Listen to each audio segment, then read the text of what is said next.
반갑습니다. 시험 잘 보셨는지 모르겠습니다. 우리 2021년도 운전직 자동차 구조 원리 문제 한번 풀어보도록 하겠습니다. 이번에 문제는요, 예전에 이제 문제가 조금 광범위하게 문제가 나왔다 그러면 요번에는 일부 문제에서 조금 더 이제 깊이 있게 이제 문제가 조금 나온 것 같아요. 그래서 이제 저희가 이제 일반적으로 학습했던 내용보다도 이제 조금 다른 형태의 이제 문제가 좀 더 나오지 않았나 이런 생각이 좀 듭니다. 근데 이제 뭐 한두 문제 빼고는 저희가 이제 현재까지 학습했던 내용으로 저희가 충분히 이제 문제를 풀 수가 있고요. 그 다음에 이제 한두 문제 좀 전에 이야기 드렸는 그 한두 문제도 이제 충분히 이제 풀 수가 있는 내용이거든요. 그러면 우리 문제 한번 보도록 하겠습니다. 자, 1번 CVVT 시스템의 주요 부품으로 ECU의 제어에 따라서 CVVT로 공급되는 오일의 통로를 제어하여 밸브 개폐 시기를 조절하는 것은 이렇게 되어 있네요. 이 부분은 우리 이제 추가적인 우리 학습을 할 때 추가적인 자료를 나눠 드리고 제가 이제 학습을 했던 것 같습니다. 그렇죠? 대표적인 게 우리가 이제 공기가 되었던 혼합기가 되었던 엔진 안쪽으로 공기가 어떻게 하든 많이 들어온 상태에서 효율, 다른 말로 하면 최적 효율 또는 충진 효율을 좋게 하기 위해서 뭘 쓴다고요? 밸브 오버랩이라는 걸 이제 효율적으로 사용을 해야 되는데, 엔진의 상태에 따라서 뭐 열이 굉장히 많이 받았거나 아니면 엔진의 회전 속도가 빠르게 되면 피스톤이 너무 이제 빠르게 움직이잖아요. 그때 이제 빠르게 움직이는 거에 따라서 크랭크 축이 빨리 돌아가고, 그러면 그 크랭크 축에 연결되어 있는 우리 캠축 스프라켓 또는 캠축 기어가 우리 타이밍 벨트 또는 타이밍 체인하고 이렇게 연결이 되어 있는데 너무 빠르게 움직인다는 거죠. 그러면 우리가 일반적으로 압폭배 이제 천천히 움직일 때는 크게 상관이 없겠지만 엔진의 성능이 좋아지고 속도가 굉장히 빨라질 때는 밸브 오버랩을 이제 일반적인 자연 흡기 방식에서 이제 쓰는 엔진에서는 좀 효율이 좀 떨어지는 문제가 생겼단 말이죠. 그때 효율적으로 사용하는 부분에서 우리가 세 가지를 이야기를 했었어요. 대표적인 게 이제 VVT. 그렇죠? 지금 C자는 VVT 같은 경우는 베리어블 밸브 타이밍의 약자고요. 그렇죠? 밸브가 열리고 닫히는 개폐 시기를 일반적으로 조금 이제 조절을 해주는 부분이었고, 우리가 이제 또 배웠던 게 VVL. 그렇죠? L은 리프트. 양정의 뜻입니다. 그렇죠? 캠축이 움직이는 거에 따라서 밸브가 열리고 닫히고 하는 양정의 가변을 시켜주는 거였습니다. 그렇죠? 그 다음에 앞쪽에 C가 이래 붙는 것은 VVL이나 VVT 같은 경우는 일정 영역에서만 사용을 했던 부분인데, C 같은 경우, C는 이제 continuously, 그렇죠? continuously 이렇게 붙어가지고 엔진의 상태는 각각의 센서에 의해서 다 측정이 가능하잖아요. 그 측정 값을 가지고 이렇게 우리가 이제 밸브 타이밍 개폐 시기나 들어가고 나오고 깊이를, 그렇죠? 밸브가 열리고 닫히고 하는 그 양정, 리프트를 변화를 시켜주는 거. 그 다음에 이제 추가적으로 우리 이제 최근에 나온 우리 현대자동차에서 CVVD, 두레이션, 그렇죠? 두레이션 관련된 것도 우리가 학습을 했었습니다. 그렇죠? 그때 이제 대표적인 거, 제일 먼저 타이밍을 조절했던 부분이 요 문제에서 지금 나오는 거죠. CVVT. 자, CVVT는 항상 피스톤이 움직이죠. 흡압 폭배로 움직이게 되면 그 피스톤에 의해서 커넥팅 로드가 연결이 되고, 커넥팅 로드가 뭘 돌려줘요? 크랭크 축을 돌려주게 되면 이 크랭크 축하고 타이밍 벨트 또는 타이밍 체인에 의해서 항상 일정한 위치에서 열리고 닫히고 하는 부분이었어요. 그렇죠? 근데 그 열리고 닫히고 하는 부분을 가변을 시켜주는 거야. 어떻게? 대표적인 게 엔진 오일, 우리 윤활유를 이용하는 방식이 있었고요. 그렇죠? 또는 우리가 이제 모터 같은 걸 움직이는 방식이 대표적인 거 우리가 이제 설명을 드렸었습니다. 그렇죠? 그래서 이제 윤활유로 움직이는 부분은 지금 현재 보고 있는 이런 방식. 대표적인 게 지금 윤활유, 오일의 압력을 이용을 해가지고 사용을 하게 되고, 그 다음에 이제 CVVL 같은 경우는 이제 모터를 이용을 많이 했던 것 같아요. 그래서 이제 모터 관련된 걸로 우리가 이제 기존에 이제 학습을 했었고. 자, 그러면 여기에 있는 캠축 스프라켓이잖아요. 캠축이 이렇게 이제 DOHC로 두 개가 있고, 앞쪽에 우리 VVT 기구를 설정을 해 놓고, 요 이야기 했었습니다. 그렇죠? 어떻게? 원래는 항상 캠축의 스프라켓 또는 기어가 항상 크랭크 축이 돌아가면 항상 일정하게 돌아가는 걸 타이밍을 입으로 이렇게 변화를 시켜주는 거죠. 어떻게?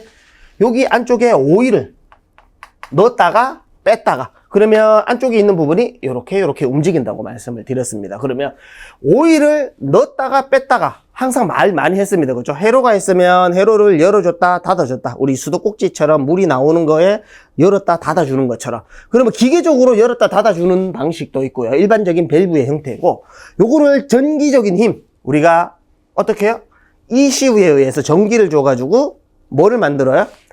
자석을 만들어서, 전자석을 만들어서 움직이는 게 대표적인 게 액추에이터였잖아요. 그 액추에이터를 이용하는 게 대표적인 게 솔레노이드 밸브였단 말이죠. 그렇죠? 그러면 그 솔레노이드 밸브를 통해서 얘를 한쪽, 그 다음에 반대쪽, 들어가는 놈이 하나가 있고 나오는 놈이 하나가 있으면 들어갈 때는 넣어주고 여기 있는 부분은 빼주고, 반대로 원상태로 돌려줄 때는 이쪽으로 오일을 넣어주고 반대로 이제 떼주게끔 해서 이제 항상 일정하게 돌아가는 것을 약간 이렇게 잡아주는 형식으로, 그렇죠?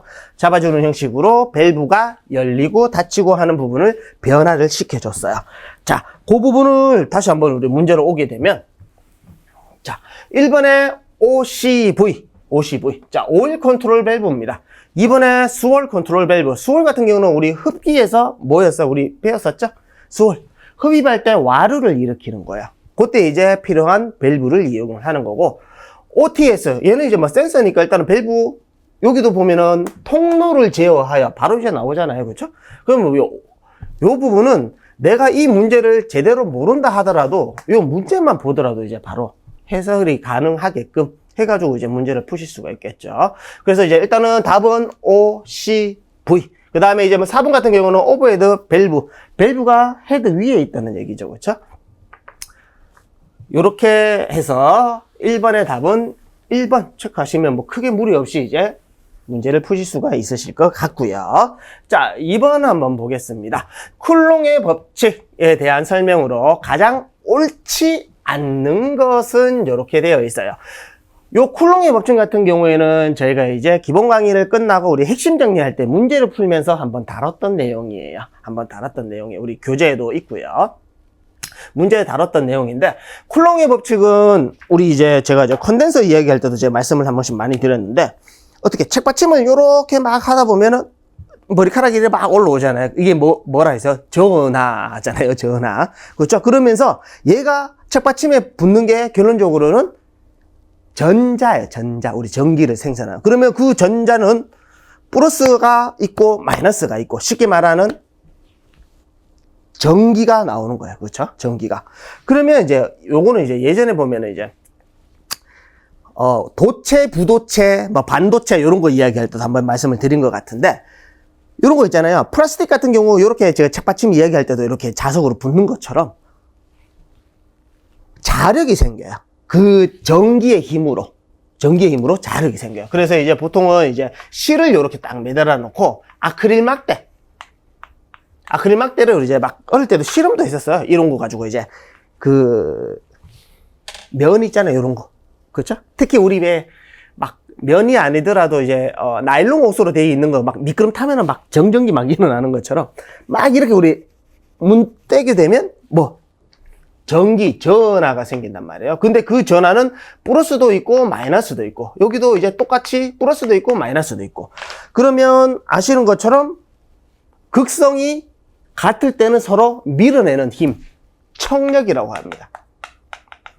그 다음에 당기는 힘도 이렇게 발생을 하겠죠. 그러면 플러스하고 마이너스고, 거기에 따라서 밀고 당기고, 전기의 힘과 이렇게 전하가 만들어지는 전기의 힘과, 그 다음에 거기에 따른 자력의 힘의 상관관계를 나타내 주는 걸로 이제 표현을 할 수가 있습니다.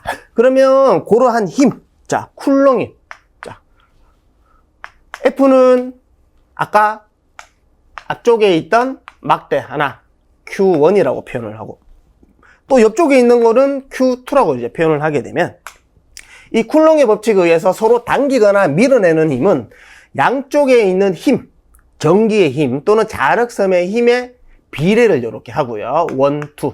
그 다음에 여기 거리가 멀면 멀수록 더 많이 밀어내고, 가까운 갈수록 더 가까이 붙고, 그런 식으로 반비례 관계, 거리의 제곱, 이런 식으로 이제 우리 쿨롱의 법칙을 표현을 하죠. 뭐 앞전에 이야기한 것처럼 우리 핵심 정리할 때 문제를 풀면서 다뤄왔던 내용이니까. 그러면 요 식으로 그대로 따지게 되면, 일단 쿨롱의 법칙은 전기의 힘을 가지고 서로 밀어내거나 당겨내거나, 그렇죠? 전기의 힘과 자력선의 힘을 어떤 상관관계에 의해서 나타내는 법칙을 나타내요. 그러면 이 1번 같은 경우는 맞는 내용이네요. 그렇죠?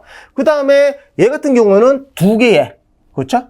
여기에 있는 자력선이나 또는 여기에 있는 자력선 또는 Q1에 있는 전기의 힘, 전기의 힘이 똑같이 자력선 힘하고 같은 거죠. Q2에 있는 자력선 힘이 서로 비례 관계에 있고요. 그 다음에 거리 같은 경우는 멀어지면 멀어질수록 더 많이 제곱의 힘만큼 더 이렇게 된다는 거죠. 그러면 요 식을 이제 여기 말로 풀어놓은 거랑 같습니다. 그럼 아까 1번의 내용 똑같고요. 그렇죠? 그래서 1번은 맞는 내용이고. 그 다음에 두 번째, 두 개의 자극 사이에서 작용하는 힘은 거리의 제곱에 비례하고 두 자극의 곱에는 반비례한다. 분자는 비례하는 거고, 그렇죠? 분모는 반비례하는 거죠.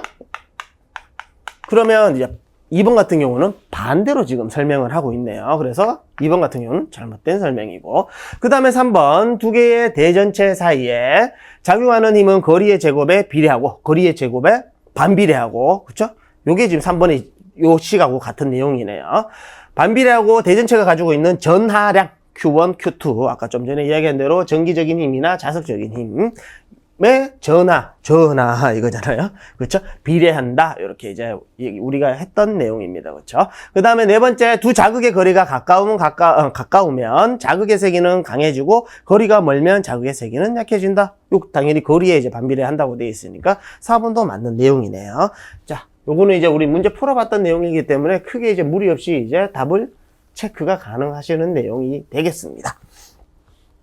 그 다음에 3번 한번 보겠습니다. 차축식 현가 방식과 비교했을 때 독립식 현가 방식의 장점이 아닌 것은, 현가 방식, 쉽게 말하면 스프링 장치가 우리 트럭에 있는 뒤쪽에 있는 일체로 되어 있는 방식, 특히 이제 판 스프링을 사용하는 방식과 우리 맥퍼슨 형식이나 위시본 형식처럼 떨어져 가지고 따로따로, 그렇죠? 쿠션을 이제 움직일 수 있는 대표적인 두 개의 방식이 있었습니다. 그렇죠? 그때 독립식 현가 방식의 장점이 아닌 것은 우리 많이 했습니다. 그렇죠? A하고 B하고 비교하는 거. 그렇죠? A의 장점은 B의 단점이 되고, 그 다음에 A의 단점은 B의 장점이 되고, 뭐 요런 거 이제 서로 이제 비교를 하면서 많이 했었던 문제 중에 하나입니다. 우리 요 문제도 이제 우리 문제 풀어봤던 문제하고 우리 핵심 정리할 때 문제 풀어봤던 내용이 거의 유사하죠. 자, 한번 보겠습니다. 1번, 스프링 아래 질량의 경감으로 차륜의 접지성이 향상이 된다. 우리 좀 전에 이야기한 것처럼 판 스프링을 이용을 해서 큰 차축, 우리 종감속 장치가 있는 차축, 요렇게 큰 트럭 같은 경우 우리 뒷바퀴 보면 이렇게 되어 있고, 그 다음에 일반적인 우리 차량 같은 경우에는 우리 엔진룸이 이렇게 있고, 그 다음에 여기에 휘라수가 있으면 여기에 이제 이렇게 엔진이 설치가 되고, 등속 조인트에 의해서 이렇게 이제 바퀴가, 여기가 엔진룸이죠. 이런 식으로 지금 설치가 되어 있는 거였습니다. 그렇죠? 그래서 스프링 아래쪽에 이제 무게가, 차축이 없다 보니까 무게가 가볍다 보니까 뭐가 좋아요? 땅바닥에 접지가 잘 되는 착 달라붙은 거. 다른 말로 하면 우리 접지성 뭐라 그래요? 우리 했던 거죠? 뭐예요? 로드 홀딩이죠. 그렇죠? 요런 것도 이제 우리가 이야기했던 부분입니다. 로드 홀딩이 우수합니다. 그렇죠? 요게 이제 장점이 되는 거죠. 뭐에 비해서? 차축식 요런 방식에 비해서. 그 다음에 두 번째, 전륜에서 좌우륜, 네, 독립작용, 왼쪽 오른쪽이 이제 서로 이제 독립적으로 작용을 한다는 내용이죠.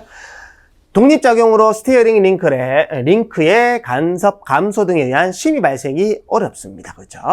그 다음에 세 번째, 일반적으로 차륜의 위치 결정과 현가 스프링이 분리되어 심의의 위험이 적으므로 유연한 스프링을 사용할 수 있어 승차감이 좋습니다. 그렇죠? 일반적으로 우리 트럭 타는 것보다 뭐 승조 타는 게 이제 부드러운 것처럼. 그 다음에 네 번째, 차륜의 상하 진동에 의한 얼라이먼트 변화가 적으며 타이어 마모가 적다. 요 내용은 우리 뭐여서 일제 차축에 대한 장점이었습니다. 그렇죠? 그렇죠? 자, 그러면 나머지 여기 세 개 같은 경우에는 다 독립식 현가 장치의 장점이고, 4번 같은 경우는 얼라이먼트 변화. 대부분은 우리 독립 현가 장치,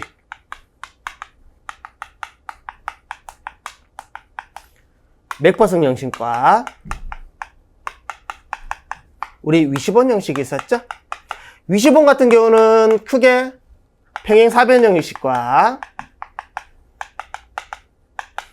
또 뭐 있었어요? 소트, 롱, 암, SLA 형식, 그쵸? 요런 방식과 뭐 요런 식으로, 그쵸? 그러면 여기에 따라서 뭐 어떤 거 흔히 말하는 대꼬박고로 하면 안 되겠죠? 턱을 넘게 되면 얘 같은 경우에는 어떻게 됐어요? 쇼트, 롱, 암 해가지고 이제 캠버 변화 같은 게 있었죠? 요런 식으로. 그렇죠? 뭐 요런 거 변화. 근데 이제 일제 척추 같은 경우는 통으로 이렇게 움직이다 보니까 얘보다는 좀 덜하다는 얘기죠. 그렇죠? 자체적으로 변하진 않는 거. 그래서 4번 같은 경우에는 일제 차축의 장점이 되고 나머지는 뭐예요? 독립연가 장치의 장점이 되는 거였습니다. 그렇죠? 어렵지 않게 문제 다 푸셨을 거라고 생각이 듭니다. 그 다음에 4번 보겠습니다. 하이브리드 모터 시동금지 조건으로 가장 옳지 않는 것은 이렇게 되어 있는데, 뭐 요런 것들이 조금 더 이제 뭐 깊이가 조금 있는 거라고 좀 보시면 돼요. 우리가 지금 현재까지 학습을 했던 내용들은 다 이제 하이브리드 자동차, 전기 자동차, FCEV, 수소전기 자동차에 관련돼가 큰 테두리에서 저희가 좀 학습을 좀 했었는데, 요거 같은 경우에는 어떤 조건에 따라서 이런 식으로 이제 문제가 나왔던 것 같아요. 그래서 가장 조금 뭐 요번 서울 시험에서 조금 어렵지 않았나 이런 생각이 좀 듭니다. 자, 일단은요, 하이브리드 모터의 시동 금지 조건으로 가장 옳지 않는 것은 이렇게 돼 있어요. 자, 일단은 우리 하이브리드 자동차 우리 많이 했었습니다. 그렇죠? 뒤쪽으로 살짝 넘기면, 자, 우리 하이브리드 자동차 이런 식으로 많이 했었습니다. 각각의 구성 부품, 그렇죠? 우리 고전압 배터리를 제어를 해주는 게 BMS, 그렇죠? 그 다음에 뭐 하드 타입, 소프트 타입, 그 다음에 직렬형, 병렬형, 뭐 TMED 방식, FMED 방식 이런 거 이제 뭐 일단 생략을 하고, 대표적인 게 우리 직류를 교류로 바꿔주고, 그렇죠? 교류로 바꿔주고, 모터는 교류 모터를 쓰기 때문에 저장되어 있는 거는 직류를 사용을 하고, 이 직류로 되어 있는 걸 교류로 바꿔주는 게 뭐라고 했어요? 인버터라고 했었습니다. 그렇죠? 그리고 회생 제동을 한다 했습니다. 감속을 할 때 모터를 거꾸로 돌리면 발전기가 되는 거였습니다. 그게 뭐라고요? 회생 제동이라 했단 말이에요. 회생 제동. 그러면 이러한 전기를 반대로 또 교류 전기를 직류로 이제 변환시켜 주는 거. 뭐 이런 식으로 우리가 이제 이 전체적인 부분에서 이야기를 좀 했었습니다. 그 다음에 뭐 대략적으로 조금 더 설명을 좀 드리게 되면, 자동차에서 하이브리드 자동차나 전기 자동차를 한다라도 이 배터리가 작게는 250V, 많게는 뭐 450V까지도 이제 직렬로 배터리 셀을 갖다가 팩으로 모듈로 만들고 그 모듈을 또 모아가지고 팩으로 이렇게 만들었는데, 요거는 이제 얼마만큼 더 크게 만드는 데서 용량이 좀 늘어나는 거잖아요. 그러면 여기에서 고전압 전기를, 라이트도 똑같은 소나타인데 라이트를 하이브리드나 전기 자동차 따로 만들기는 좀 뭐 하잖아요. 그런데 일반적인 자동차는 12V를 쓰니까 얘를 전기를 낮춰주는 게 뭐라 했어요? 컨버터의 역할인데, 어떻게? 로우 DC-DC 컨버터라 그래서 LDC 뭐 이런 식으로 해가지고 이제 전압을 낮춰주고 뭐 이런 것을 우리가 이제 학습을 했었습니다. 뭐 플러그인 하이브리드 같은 경우는 온보드 차지 모듈을 통해서 이제 외부에서 전기를 이제 공급을 받을 수 있게끔 뭐 이런 거 이야기를 했었고요. 자, 이렇게 일단은 대략적인 부분에 대해서 이야기를 우리가 이제 학습을 했던 내용이고요. 이용이고. 자, 그러면은 한번 생각을 해볼게요. 여기 있는, 자, 모터가 이렇게 있었단 말이에요. 이 모터를 움직여주는 게 이 전기예요, 전기. 고전압 배터리잖아요. 그렇죠? 그래서 이 BMS에서 우리가 대표적으로 했던 게 SOC, State of Charge와 SOH, State of 헬스에 대한 부분을 우리가 설명을 했었습니다. 그렇죠? 그래서 이제 뭐 셀 밸런싱이라든지 어떻게 이제 충전이 되고 어떻게 방전이 되고 이런 것을 이야기를 했는데, 이 배터리가 모터를 움직여 줄 때 허용을 할 수 있는 가장 효과적인 부분이 이렇게 지금 나타낼 수가 있어요. 위에는 전기를 빼내서는 방전, 아래쪽에는 충전, 뭐 이런 식으로 이제 표현을 하고요. 그 다음에 이쪽에는 이제 온도, 예를 들어서 뭐 영하 30도, 영하 20도, 영하 10도, 그 다음에 뭐 0도 쭉쭉쭉 가가지고 많게는 한 45도, 보통은 한 55도까지. 그래서 이제 대표적으로는 마이너스 이렇게 되고요. 허용이 되는 게 대표적인 게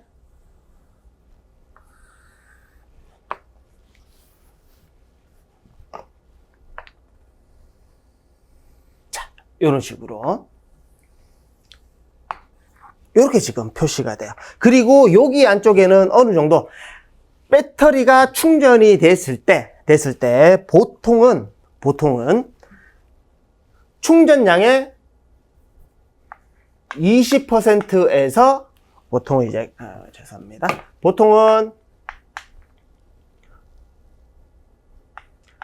50%를 기준으로 해서 플러스 마이너스 30% 정도 충전이 가장 효율적인 배터리의 충전량으로 모터를 효율적으로 움직일 수가 있답니다. 그러면 여기에서 이제 배터리 용량 같은 경우에는 여기서 플러스 마이너스 하면은 아래쪽에는 20%, 많게는 한 80% 정도 범위에서 충전 용량이 이렇게 식으로 결정이 되고요. 그 다음에 온도 같은 경우에는 우리 이제 하이브리드 자동차가 됐든 전기 자동차가 됐든 우리나라 같은 경우도 영하 20도까지 막 떨어지고 하잖아요. 근데 20도가 된다 하더라도 얘를 전혀 이제 못 쓰는 게 아니고 어느 정도 최대한 쓸 수 있는 거와 그 다음에 허용 범위를 이런 식으로 지금 정해 놓은 거예요. 그게 이제 우리 문제에 있는 것처럼 온도가 충전이나 방전을 할 때 온도가 가장 높은 거, 보통은 한 55도 이상이 되는데도 불구하고 한 45도 이상일 경우에는 더 이상 넘어가게 되면 이 배터리가 좀 문제가 생길 수 있기 때문에 이런 식으로 허용 한계를 결정을 해 놓은 거예요. 그 다음에 이제 마이너스 쪽으로도 영하 한 20도까지도 이제 쓸 수가 있는데 20도까지 떨어뜨리게 되면 아예 이제 마탱이 갈 수가 있는 문제가 생기기 때문에 한 10도 정도, 45도와 10도 정도 이런 식으로 해놨고요. 그 다음에 이제 우리 아까 ECU라든지 MCU는 모터 컨트롤 유닛, 그 다음에 BMS, 배터리 매니지먼트 시스템, 그 다음에 HCU, 하이브리드 컨트롤 유닛, 하이브리드 총체적인 부분을 우리 컨트롤을 해주는 내용이었습니다. 그렇죠? 그런 부분이 당연히 고장이 나게 되면 모터를 움직일 수가 없는 내용이잖아요. 그래서 이런 부분이 발생을 하고요. 그 다음에 4번 같은 경우에는 고전압 배터리의 충전량이 35% 이하인 경우, 아까 이야기한 대로 이제 보통 50% 플러스 마이너스 이제 허용을 이런 식으로 해놨는데 한 20%까지도 이제 효율적으로도 사용이 가능한가 봐요. 그리고 이제 뭐 전기차나 하이브리드 자동차 이렇게 한번 타보신 분들도 있으실 것 같긴 한데 우리 계기판에 보면 잔류량, 아까 이제 이야기했던 SOC 양이 있단 말이죠. 차저. 현재 배터리의 용량. 그럼 배터리가 한 35% 남았다 그래가 자동차를 전기 자동차나 하이브리드 자동차 모터 못 사용하면 좀 문제가 있을 수 있잖아요. 그렇죠? 그래서 이제 가장 지금 올해 지금 서울시 문제 같은 경우에는 저희가 이제 문제도 예전에 이제 문제 풀 때도 많이 이야기를 했던 부분이 4개의 선지가 나오면 2개는 확실히 아닌 것 같은데 또 2개 중에는 약간 흔히 말하는 아리까리 애매한 부분이 있으면 가장 가까운 것 또는 가장 먼 것, 가장 옳은 것, 가장 틀린 것 뭐 이런 식으로 이제 문제를 풀으라고 제가 이제 말씀을 드렸던 것 같아요. 그렇죠? 뭐 그런 것처럼 지금 문제 소시 시험이 다 이게 들어가더라고요. 자, 일단 4번은 문제는 4번의 답은 4번이 이렇게 되는 거고요. 자, 그 다음에 5번 보겠습니다. 자동 변속기에서 사용되는 유선기어 캐리어를 고정하고 썬기어를 회전시킬 때 링기어가 하는 동작은 요거 우리 핵심 정리할 때 이제 문제 똑같습니다. 그렇죠? 그러면 우리 유선기어 장치 요렇게 우리가 학습을 했습니다. 그렇죠? 작은 기어 중간에 있는 거는 썬기어라고 얘기를 했었고 바깥쪽에 큰 기어는 항상 뭐라고요? 우리 이제 링기어라는 말을 썼습니다. 그렇죠? 그 다음에 안쪽에 돌아다니는 애들, 그렇죠? 안쪽에 돌아다니는 애들, 얘가 이제 유선기어가 되었습니다. 그렇죠? 그리고 이 유선기어는 중간에 이제 얘들이 따로따로 놀고 되니까 우리 프로투스 얘기하면서 뭐 캐리어였습니다. 데리고 다니는 애들, 그렇죠? 캐리어. 그리고 얘를 이야기를 할 때 어떻게 얘기했어요? 작은 놈이 큰 놈을 돌릴 수도 있고, 큰 놈이 작은 놈을 우리 자전거 이제 제가 크랭크 얘기하면서 우리 자전거, 우리 단수 얘기하면서 많이 설명을 드렸던 내용입니다. 그렇죠? 그러면 작은 놈 가지고 큰 놈을 돌리게 되면 일반적으로 이제 감속이 되는 거고, 큰 놈 가지고 작은 놈을 돌리게 되면 뭐였어요? 가속 또는 증속이 된다고 얘기를 했었습니다. 그렇죠? 증속이라고 할게요. 증속. 자, 요렇게 해가지고 이야기를 했는데, 뭐만 하나 알아두라? 뭐, 딴 건 모르겠고, 뭐만 하나 두라? 캐리어가 얘를 우리 변속기에서 제어하는 부분을 밸브 바디가 얘를 디스크라든지, 그렇죠? 디스크라든지, 브레이크 가지고 요 셋 놈 중에 누구 한 놈을 고정을 시킨다고 얘기를 했었습니다. 그렇죠? 고정을 시켜서 어떻게 해요? 작은 놈 가지고 큰 놈을 돌리거나, 큰 놈 가지고 작은 놈을 돌리거나, 더 큰 놈 가지고 더 작은 놈을 돌리거나, 이런 식으로 해서 우리 변속을 시켜준다고 그랬습니다. 그렇죠? 그래서 몇 가지 이제 유선기어, 단순 유선기어 장치에다가 브로스를 시켜가지고, 그런 부분도 이제 우리가 학습을 했었기 때문에 크게 이제 푸는 데는 문제가 없을 겁니다. 그렇죠? 썬기어를 우리가 이제 이빨 개수를 20개로 두고, 그 다음에 링기어를 이빨 개수를 80개로 두고, 그 다음에 어떻게 해요? 캐리어를 이빨 개수를 얘랑 유선기어 장치는 요 세 개가 서로 맞물려야지 같이 맞물려서 돌아가니까 얘랑 더한 거라 같이 된다 했습니다. 20 플러스 80. 그래서 이제 100. 그러면 20 가지고 100을 돌릴 수도 있고, 80 가지고 100을 돌릴 수도 있고, 그렇죠? 100 가지고 80을 돌릴 수도 있고, 100 가지고 20을 돌릴 수 있고, 거기에 따라서 이제 변속 패턴을 이제 변화를 시켜준다 했습니다. 그러면 만약에 지금처럼 뭐라고 했어요? 썬기를 고정을 하게 되면 항상 얘는 고정을 하게 되면 무조건 뭐가 된다? 역전. 거꾸로 돌아간다. 리버스가 된다. 요것만 하나만 알아두라 그랬습니다. 그렇죠? 역전이 되고 난 다음에 뭐예요? 작은 놈 가지고 큰 놈을 돌릴 수도 있고, 큰 놈 가지고 작은 놈을 돌릴 수도 있고. 그러면 요거하고 같네. 그렇죠? 요렇게 이제 우리가 학습을 했단 말이죠. 그러면 보시면 캐리를 고정하면 무조건 뭐라고요? 역전이란다 했습니다. 요거 하나만 알아두면 나머지는 이빨수 가지고 증속이 되는지 감속이 되는지 알 수 있다 했습니다. 그러면 1번, 2번 아니고 역전인데 감속이냐 중속이냐만 판단하면 되겠죠. 썬기어를 회전시키면 출력이 뭐가 된다고요? 그러면 썬기어가 20짜리를 80을 돌리네? 그러면 작은 거 가지고 큰 놈을 돌리는 거네? 그럼 답은 뭐예요? 답은 3번. 그렇죠? 우리 많이 했던 내용입니다. 그렇죠? 그 문제 거의 똑같죠? 우리 이제 핵심 정리할 때 문제 풀었던 거. 딴 거 몰라도 된다고 얘기했습니다. 뭐만 알아라? 그렇죠? 캐리어가 고정만 되면 역으로 돈다? 그러면 우리가 이제 이로만 알면 되는 거잖아요. 그렇죠? 자, 그 다음에 6번. 디젤 엔진의 연소 과정 중 보기 BC에 해당하는 구간으로 가장 옳은 것은 우리 교재에 있는 내용이잖아요. 그렇죠?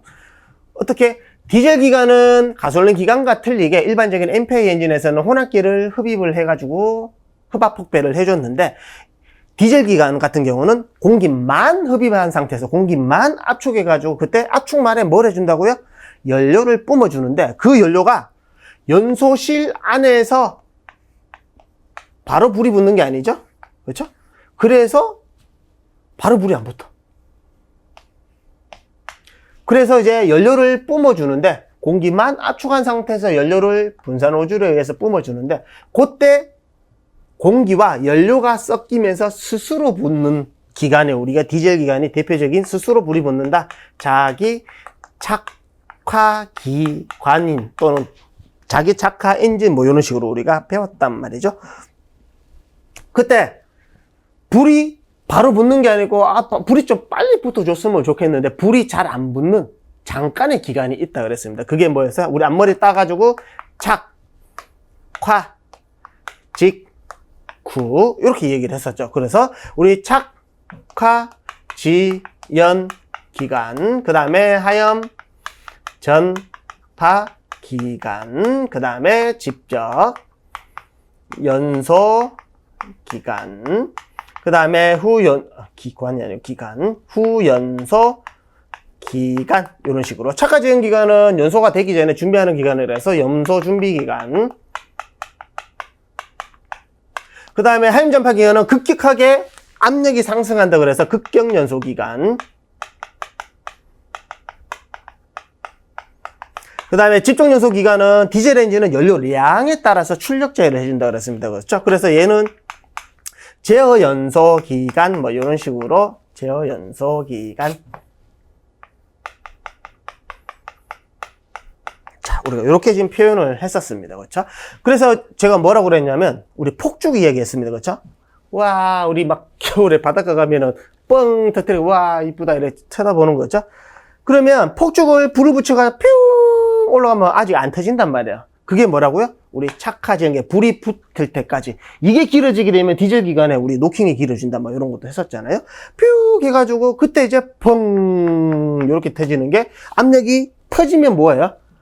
압력이 이제 증가를 하는 거죠. 그죠? 급격하게. 그게 하염 전파 기간이었고요. 그러다가 완전히 펑 이렇게 터지는 거예요. 그렇죠? 완전히 이렇게 터져가지고 그러다 우와 이쁘다 다 터졌네 이러고 났는데 끝에 어떻게 해요? 부지직 이렇게 또 터진다 그랬습니다. 그게 뭐라고요? 후연소 기간. 이런 식으로 우리가 앞머리 따서 착화 직후 이렇게 지금 학습을 했었습니다. 그렇죠? 그러면 압축말에 연료를 분사를 합니다. 그러면 피스톤이 내려왔다가 TDC까지 점점 올라갈 때 이제 압축말에 연료를 분사를 하는 겁니다. 그렇죠? 이렇게 분사 시작이 되고 그래서 불이 이제 붙으면 좋은데 A에서 B까지는 불이 잘 안 붙어. 그래서 요 구간을 이제 착화 지연 기간이 되고 그 다음에 불이 붙자마자 갑자기 압력이 높아지는 거죠. 그렇죠? 여기가 지금 압력이 다니잖아요. 압력이 높아지는 거. 그래서 요게 뭐 하염 전파 기간, 착화.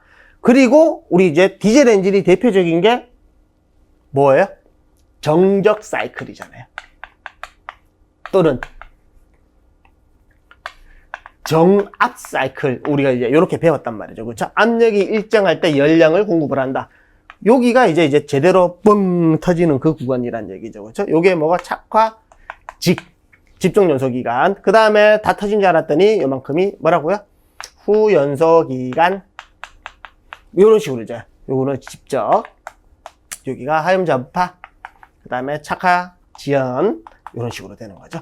그러면 문제에서 뭐예요? B에서 C를 해당하는 거. 여기에서 요거 뭐예요? 하염 전파 기간. 답은 1번이 되겠네요. 그렇죠? 뭐 교재에도 있는 내용이고 우리 착화 직후 문제도 굉장히 많이 풀었던 내용입니다. 그렇죠? 자, 그래서 6번의 답은 1번이 되겠습니다. 자, 7번에 한번 보겠습니다. 자동차 연소실의 구비 조건으로 가장 옳지 않는 것. 요것도 조금 문제를 보시면 아, 이게 맞나 저게 맞나 좀 헷갈리는 요런 내용이었습니다. 그렇죠? 그래서 이제 가장 옳지 않는 그러면 이 4개 중에 답은 될 수도 있긴 있는데 가장 뭔가가 아닌 내용을 찾아야 된다는 내용이죠. 그렇죠? 1번. 우리 연소실의 구비 조건. 우리 이제 내용을 많이 했던 내용이죠. 그렇죠? 일단은 엔진의 출력을 당연히 높일 수가 있고요. 우리 열기관이다 보니까 똑같은 연료를 뿌려주더라도 분사를 시켜주더라도 어떤 것은 뭐 10km를 갈 수도 있고 어떤 건 15km 갈 수도 있고 그렇죠? 거기에 따라서 출력을 당연히 높여주게끔 연소실을 형상을 해야 될 거고요. 그 다음에 이번에 압축조 행정에서 강한 와류를 일으키도록 할 것 이렇게 돼 있는데 자, 요 같은 경우에는 일단은 3번, 4번 먼저 한번 보겠습니다. 일단 3번 가열되기 쉬운 돌출부. 돌출부 있으면은 뭐가 돼요? 거기가 점화원이 돼서 점화 플러그에 의해서 불꽃이 튀겨지기 전에 불이 붙는 거. 프리이그니션, 조기 점화가 발생을 하죠. 그렇게 되면은 노킹이 또 일어나고, 그렇죠? 그러면 3번, 4번 같은 경우는 거의 이제 서로 상관관계에 의해서 노킹이 일어나지 않아야 되고 프리이그니션, 조기 점화가 일어나지 않기 위해서 이제 돌출되는 부분이 없어야 돼요. 그러면 1번하고 2번하고 조금 헷갈릴 수도 있는데 당연히 엔진 출력은 좋아야 되는 겁니다. 근데 이제 우리 이제 교재에도 보면 어떤 내용이 있냐면 압축 행정에서 강한 와류를 일으키도록 할 것 이런 식으로 이제 연소실의 구비 조건이 우리 교재에도 똑같이 이렇게 돼 있는데 뭐가 문제냐면 요게 지금 조금 문제가 되는 거예요. 문제가 되는 거예요. 우리 앞전에도 이야기한 것처럼 자동차에서 이제 공기는 어떻게 하든 많이 들어와야 되고 들어올 때 뭐가 일어나면 좋다 했어요? 와류가 무조건 일어나면 좋아요. 왜? 그러면 이제 공기하고 연료가 잘 섞이니까 그렇죠? 그래서 이제 들어오는 와류를 뭐라고 했어요? 스월이라 한다 했잖아요. 그 다음에 이 들어왔는 혼합기가 피스톤의 헤드에 부딪히면서 다시 올라가는 형태가 텀블이라 했고요. 그렇죠? 그리고 핏손의 상하 운동에 의해서 원래는 이제 예전에는 이행정 사이클 같은 경우는 스크시뷰를 부어가지고 한쪽으로 이제 우리 와류를 모았는데 요즘 같은 경우는 이렇게 하지를 않고 다 이제 핏손에 움직이면서 이쪽에서 이렇게 와류가 일어날 수 있게끔 해가지고 연료하고 잘 섞이게끔 이렇게 지금 만들어 준다는 거죠. 그러면 요거는 압축할 때 당연히 와류가 이렇게 해야 되는데 압축의 핏손이 하사점에서 내려왔다가 상사점으로 올라가면 이게 초란 말이에요. 그러면 핏손이 거의 움직이지도 않은 상태에서 핏손이 뭔가 이제 와류를 일으키려면 이렇게 쭉 올려줘야지 양쪽에서 이렇게 모여가지고 올려가 줘야 되는데 그게 지금 안 된다는 거죠. 그렇다 보니까 이제 쉽게 말하면 완전 끼어 맞추기예요. 이거 좀 말이 말장난하는 것처럼 해가지고 지금 문제가 나왔거든요. 그래서 이제 보통은 압축인데 압축 말쯤에 공기가 와류가 끝에쯤에서 많이 움직여서 혼합기가 잘 섞이게끔. 그래서 이제 뭐였어요? 기존의 가솔린 엔진 같은 경우에는 똑같이 연료를 분사를 하더라도 거기서 좀 더 효율적으로 사용하기 위해서 썼던 게 뭐였어요? 림번 엔진이었잖아요. 그렇죠? 림번 엔진에서 발달을 한 게 GDI 엔진이었잖아요. 그렇죠? 가솔린 다이렉트 인젝션. 우리 GDI. 가솔린은 우리 지금 많이 뭐 엔진에서 이제 뒤에 엠블럼으로 많이 달고 다니는 거. 여기서 우리 뭐 했었어요? 두 개. 층상연소. 그 다음에 성층연소. 두 개 같은 말이죠.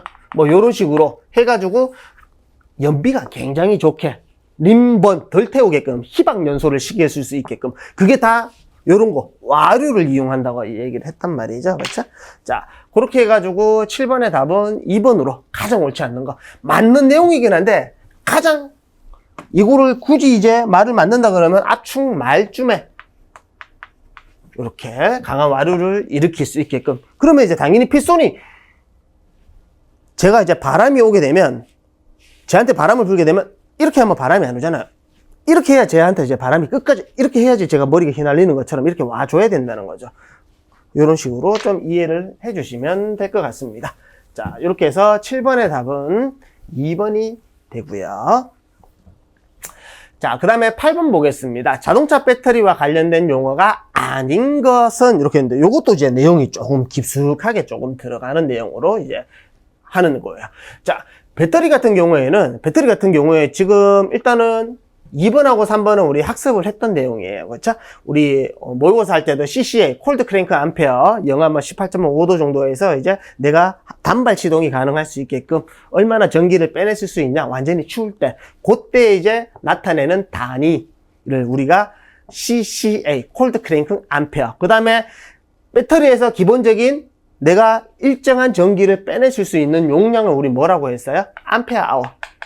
그렇죠? 뭐 75 암페어 아워, 85 암페어 아워, 뭐 12V 뭐 이런 식으로 했어요. 우리 그림으로도 이야기를 했었고. 그 다음에 3번 같은 경우에는 일반적으로 우리가 이제 배터리가 이렇게 했죠? 기본적인 배터리는 우리 납산 배터리, 우리 6개 셀, 이렇게 지금 사용을 했었잖아요.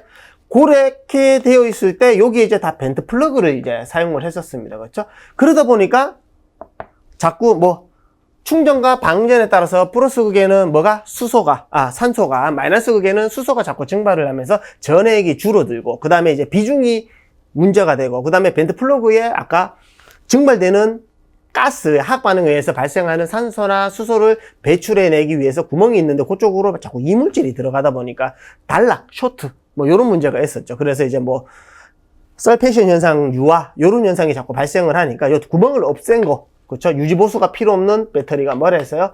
MF 배터리라고 했습니다. 그렇죠? 메인턴스 프리.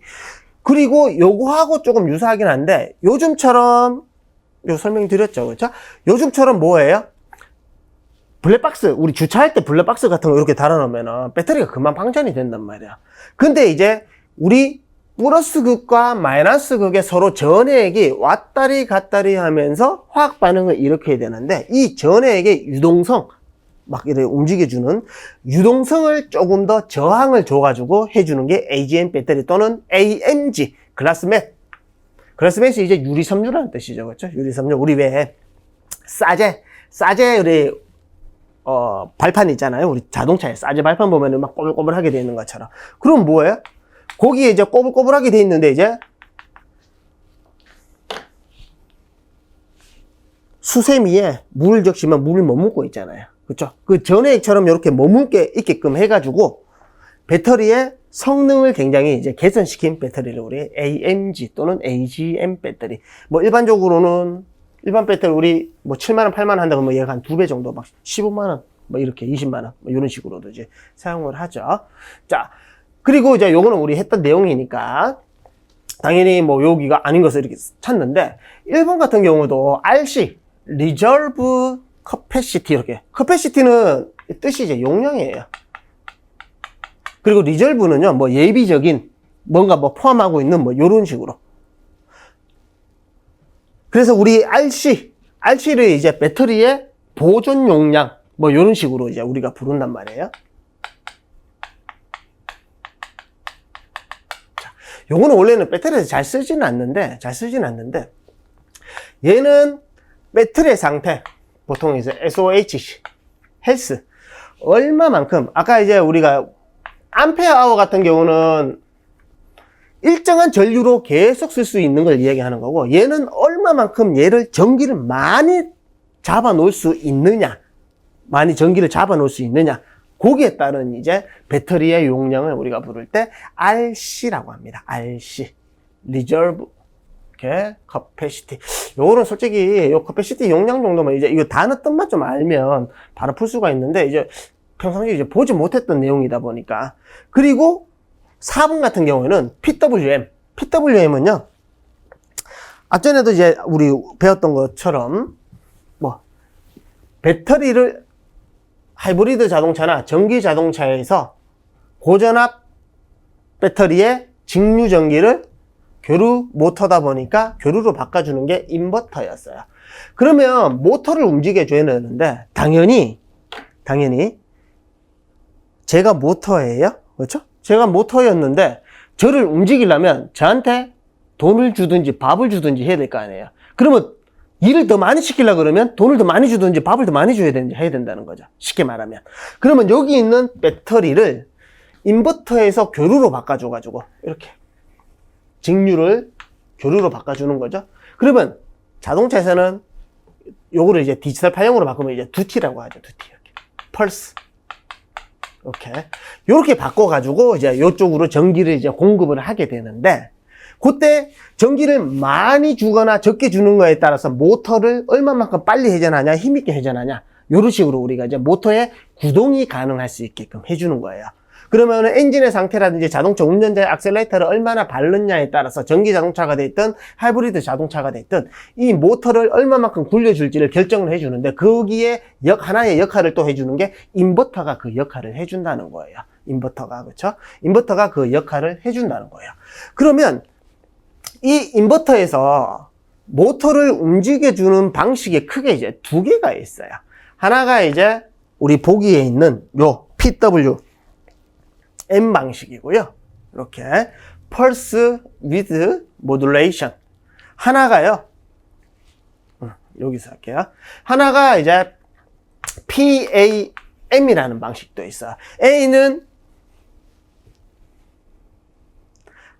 암피튜드 뭐 이런 식으로 이제 표현을 하는데 요 두 개가 PWM하고 크게 이제 PAM하고 이제 두 개를 이렇게 주로 사용을 하는데 제가 이제 다른 쪽으로도 이렇게 이제 강의를 하고 있는데 거기서는 이런 얘기를 하는데 우리가 이제 우리 운전직에서 이렇게 깊이까지 이제 나올 줄은 몰랐어요. 이렇게. 근데 이제 보통은 얘는 뭐냐면 쉽게 말하면 전압이 한 1V라고 가정을 하면 1V는 그대로 돼 있는데 여기에 있는 주기 있죠, 주기. 얘를 좁게 할 수도 있고 길게 이렇게 할 수도 있잖아요.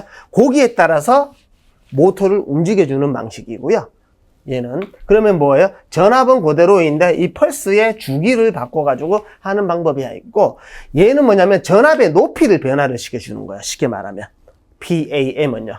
여기 주파수는 이제 그대로 이제 놔두고 전기를 얼마만큼 더 줄 거냐, 날 거냐, 요 높이만 변화를 시켜줘. 근데 이제 보통은 지금 현재 쓰고 있는 거 이제 PWM에 이제 정연파라 그래가지고 정연파 PWM 뭐 요런 식으로 지금 사용하고 있습니다. 그러면 요 같은 경우에는 많이 이제 뭐 수강생분들이 이제 시험을 보실 때 많이 이제 고민을 많이 하셨을 것 같아요. 이거 둘 중에 우리는 이제 학습을 했던 내용이니까 이 두 개는 크게 문제가 안 되는데 얘냐 많이 고민을 하셨을 것 같은데 이 부분까지는 저희가 이제 이제 앞으로 저희도 이제 학습을 할 때 좀 더 뭐 좀 어떻게 하든 좀 깊이 있게 좀 학습을 해야 되지 않을까 이런 생각도 듭니다. 일단 요거는 좀 전에 이야기한 것처럼 어디에서 쓰는 거예요? 인버터에서 사용하는 단어가 되는 거죠. 그렇죠? 그러면 얘는 이제 용량 되는 거고 그래서 이제 배터리에서 쓰는 내용이 아닌 것은 4번이죠. 인버터에서 쓰는 내용입니다. 자, 그 다음에 9번 보겠습니다. 뭐 9번 뭐 틀리신 분 없으실 것 같고요. 우리 보면 자동차 타이어에서 자동차에서 휠의 링과 접촉하는 부분으로 공기압을 유지토록 하는 부분은 우리 단면을 잘랐을 때 위쪽에 있는 부분을 트레드, 그 다음에 뼈대가 되는 부분이었습니다. 그렇죠? 뼈대가 되는 부분이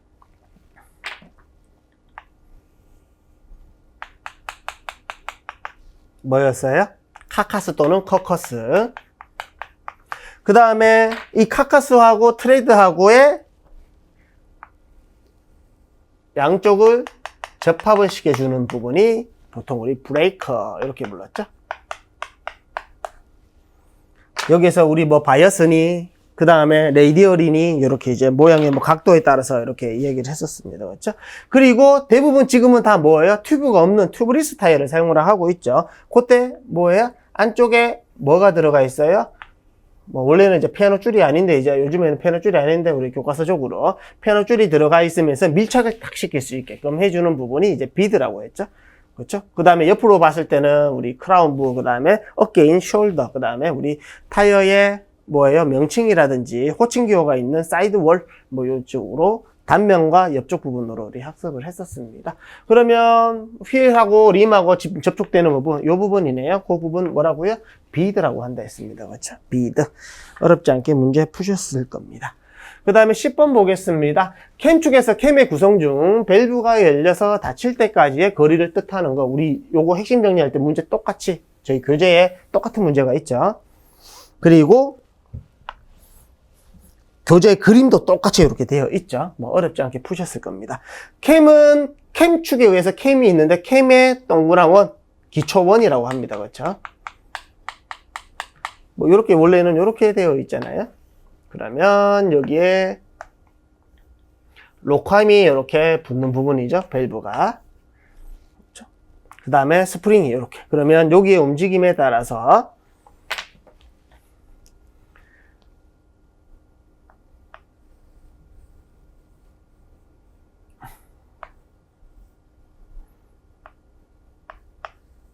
이렇게 하면서 이제 열리고 닫히고 한다 했습니다. 그렇죠? 이런 식으로. 그러면 열리고 닫히고. 그렇죠? 그러면 열리고 닫히고 할 때 기본적인 여기 원이 기초원이 되는 거고 그다음에 완전히 열릴 때의 시기를 뭐라고요? 여기에 제 코 이렇게 있는 거라 그래요. 얘 코 뭐예요? 영어로? 노스 또는 노즈 이렇게 부르죠. 그러면 얘를 약간 입체적으로 이렇게 그리게 되면 이런 식으로 지금 되어 있겠죠. 이런 식으로. 그러면 얘가 이제 회전을 하게 되면 이렇게 지금 회전을 하게 되면 여기서부터 여기까지. 그러면 열렸다가 닫히는 구간이 되죠. 이 부분을 로브라고 한다고 그랬고요. 그렇죠? 로브. 그 다음에 여기 있는 높이. 그러면 이 높이가 요만큼의 높이하고 같잖아요. 요 높이하고 우리 이제 CVVL 이야기할 때도 했었던 요 높이하고 요 높이하고 같죠. 그러면 요게 뭐라고요? 밸브가 열리고 닫히는 거. 아까 리프트. 그렇죠? 리프트는 우리나라만 하면 양정. 그러면 이 양정은 여기 높이하고 요 높이하고 똑같네. 그렇죠? 그러면 여기도 이름이 뭐예요? 양정이 되죠. 영어로는 리프트가 되고. 그 다음에 여기 뭐예요? 록함이 됐든 아니면은 우리 이제 태핏이 연결이 되는 부분. 여기 접촉이 되는 부분이죠. 어디 갔어? 이렇게. 여기 접촉이 되는 부분. 그렇죠? 여기에 접촉이 되는 부분을 우리가 부를 때 플랭크 이렇게 불렀습니다. 그러면 밸브가 열려서 닫힐 때까지 부르는 로브. 그렇죠? 뭐 크게 문제 어렵지 않게 이렇게 푸셨을 거라고 생각이 됩니다. 자, 이렇게 해서 우리 서울시 문제 우리 한두 문제 빼고는 그렇게 좀 어렵지는 않은 것 같아요. 여러분들 요번에 조금 많이 힘들게 나왔다고 이렇게 이야기를 하시는 것 같은데, 내가 만약에 이제 못 봤다 그러면 다른 사람도 똑같이 못 봤을 거예요. 크게 이제 실망하지 마시고 이제 결과 나올 때까지 좀 좋은 결과 있으실 거라고 이제 생각이 들고요. 오늘은 여기까지 하고 마치도록 하겠습니다. 고생하셨습니다.